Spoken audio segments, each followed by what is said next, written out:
நல்ல மணிச்சம்பா. மணிச்சம்பா என்கின்ற அரிசி இருக்கிறது, அது மிக நல்லது. நல்ல மணிச்சம்பா நம்மை நாடி வருகிற நாடுகின்ற நீரிழிவை கொல்லும். நீரிழிவுக்கு மிகச்சிறந்த உணவு எது என்றால் மணிச்சம்பா. அரிசி, உலகத்திலே யாரும் அரிசியை நீரிழிவுக்கு பரிந்துரைக்க மாட்டார்கள். சித்தர்கள் பரிந்துரைக்கிறார்கள். ஒரு அரிசி இருக்கிறது, அது நீரிழிவை கொல்லுகிற அரிசி. நல்ல மணிச்சம்பா நாடுகின்ற நீரிழிவை கொல்லும், மிகுந்த சுகம் கொண்டு அடிக்கும். அதான் மிக முக்கியமான சொல்.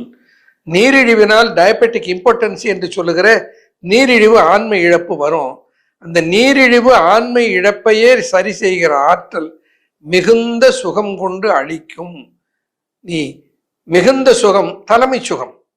வாழ்க்கையிலே மிகுந்த சுகம், பெரிய சுகம் எதுன்னா கணவன் மனைவியினுடைய கலவி சுகம்தான் தலைமை சுகம், பாரதி சொல்ற மாதிரி. ஆக அந்த சுகத்தை அளிக்கிற ஆற்றல் இந்த நல்ல மணிச்சம்பாவுக்கு இருக்கிறது.